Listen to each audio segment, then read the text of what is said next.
Hello guys, magandang hapon sa inyo sa mga nanonood sa atin. Dito kami ngayon sa Mushrik Park. Galing kaming Center Point. And it's only 10-15 minutes away, no? 10 to 15 minutes away from Center Point bus station. Papunta dito sa Mushrik Park. And yung trip namin, nag-bus lang kami papunta dito. Yung bus na sinakyan namin, nasa 5 dirhams lang ang trip. Bus number 16 or 11 ang papunta dito kung mamasyal kayo gamit ang public transport. May taxi naman na available, pero syempre kung nasa budget meal lang kayo, pwede naman kayo mag-bus and di naman din ganun katagal ang biyahe. Ayan, unang pagdating nyo, itong bubungad sa inyo. Merong trail dito para sa mga nagbabike, pwede rin lakarin. Then dito naman sa left side, paved naman na pang bike lane. Then pavement na sidewalk. Ayan, tapos dito naman sa gilid, makikita nyo dyan yung track or yung trail para naman sa mga small kids. Ayan. And doon naman makikita sa dulo, mamaya, ayan. Ayun. Ayun ang main entrance. So mga 10-minute walking pagbaba nyo sa mismong bus stop. Nakarenta na kami ng bike. Yan, malapit dito sa entrance pagpasok nyo mismo sa may park. Yung bike na ginawa namin, isang large para sa akin, and isang medium para kay Heidi. Ayun, nakarenta kami ng bike, 70 dirhams for 1 hour. And syempre pagdating nyo dun sa registration, kailangan nyo scan yung barcode, check nyo yung terms and condition, then fill up kayo sa papel, what time kayo nag-start para dun bibilangin yung oras. Kasi pag nagrenta kayo ng bike, open hours sila. So whatever time na kayo bumalik sa rental shop, dun nila kayo charge. And super crowded. Almost na hindi kami makakuha ng bike sa dami ng mga tao na nagbabike every weekends. Naghintay lang kami ng couple of minutes tapos nakakuha ng bike. So ganito yung itsura ng bike na nirenta namin na medium size. So basic lang siya ng brake, tapos yung shock niya, and then yung pedal. So kasama na yung helmet yan, pati yung sexy. Tara na! Sige. Ito naman yung large. Yan. Kasi 6-footer ako, so ganito kalaki yung bike na pinaparenta nila. Ayun, kung kayo ay mag-isa na magte-trail or may kasama kayo and nagkaroon ng emergency and aberya sa somewhere dyan sa kung nasan man kayo, meron dito na mga emergency hotline numbers na pwede nyo tawagan or i-WhatsApp. Ayan. Bawat bike, meron dyan. So tawagan nyo lang yung numbers na yon or i-message nyo sila sa WhatsApp.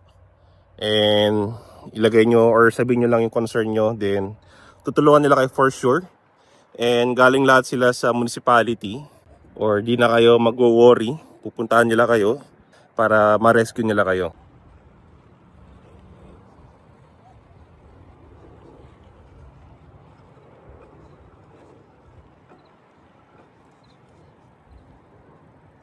So nag-stop over muna tayo saglit. Ayan yung bike natin.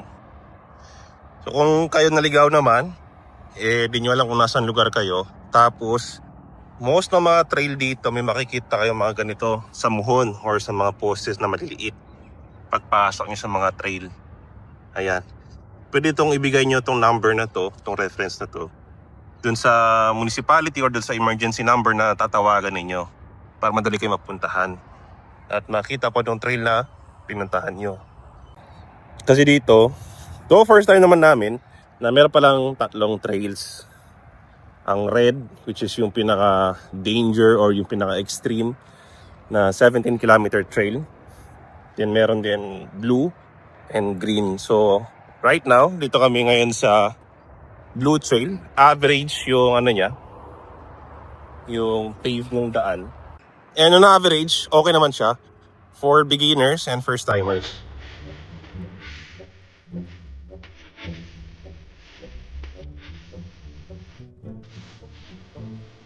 Hello! Hey! Asan na tayo? Hello, vlog na naman tayo.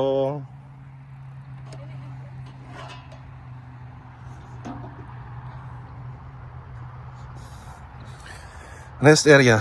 Dito na kami ngayon. Ayan. Sa may Quanage Road. Dito kami sa dulo. Galing kami doon sa may parking. Ayan. Yung entrance sa may gate 1. Malayo na rin pala. Anong masasabi mo sa mga nanonood? Hi viewers. Anong pangalan mo? Hi citizens. Oh, masyado pa ka-close up? Di naman naka-close up. Ang ganda-ganda mo nga eh. Ganun? Tara. Gusto mo yung ano, ganyan? Ha? Ano pa ganun? Sige ka. Dali na. Tayo Ano pa? mo. Ang alin? Anong gusto mo makita nakatayo? Visit. Medyo malayo na kami sa sa may parking. So, ikot na kami siguro pabalik para di kami gabihin sa daan. And lalo na, syempre naka-public transport lang kami, maghihintay pa kami ng bus doon sa labas. Yun! Hello guys! Andiyan tayo ngayon sa isang stop. Ang gaya sabi ko kanina, may makikita kayong mga poste dito na i-guide kayo. Katulad yan.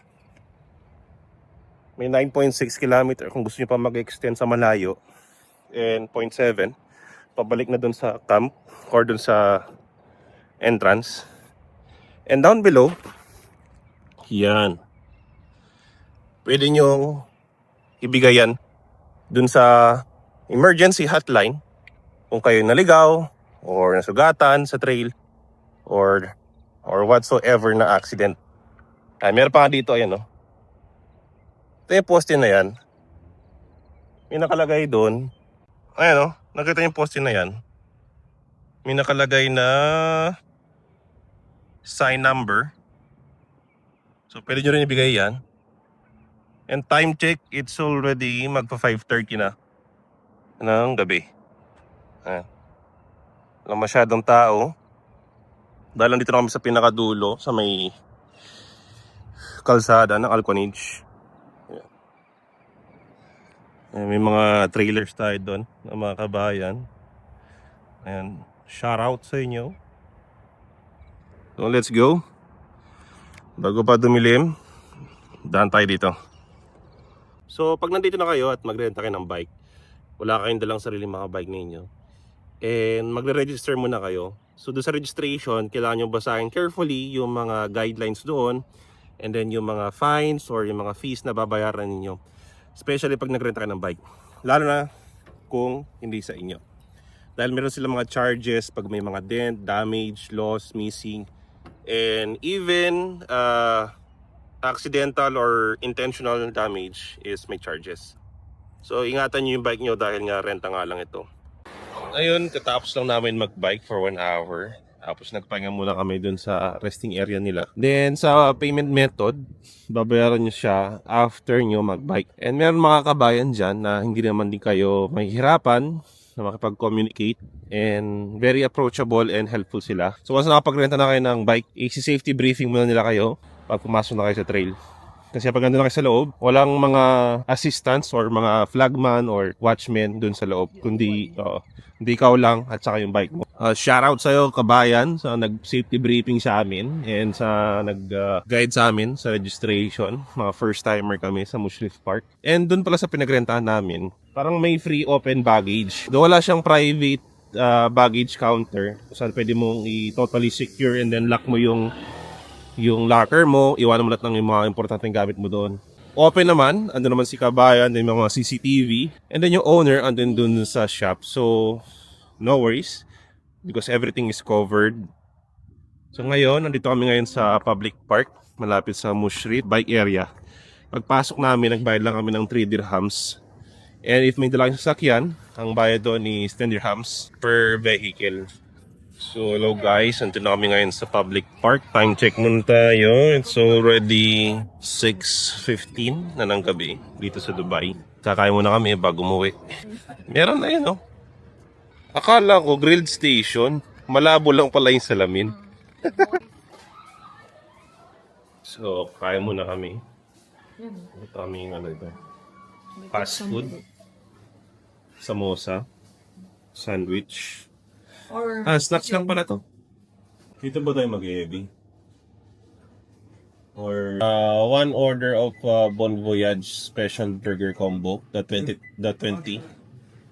And so, guys, dumating na yung order namin. Ayan. May soft drinks pa. Tapos, dalawang burger, fries, ketchup. Salt and pepper. Oo.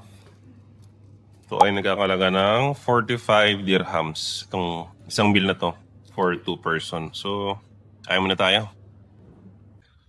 Ayun guys, kakatapos lang namin kumain. Slightly busog, but enough. Sakto lang yung lamig. And yun, maglalakad pa kami na medyo malayo-layo. Kasi ang layo nung kainan dito sa loob ng park. From the gate. Tapos from gate, maglalakad pa kami papunta dun sa may sa may bus stop. Tapos kami sumakay ng bus 16 yata or 11 pabalik ng Center Point Station. Dito pa kami sa kami nagbike. Nakalo kanina ng umaga or hapon pala. Ito yung mga ordinaryong kahoy lang. And surprisingly, hindi pala sila ordinaryong kahoy. May magic sila. May magic. Yung mga pailaw sa loob, oh. Ganda. Sarap. Ayun, diretso dun. So, yun lang guys. Thank you for watching and joining us on this vlog. And see you on the next vlog. Goodbye.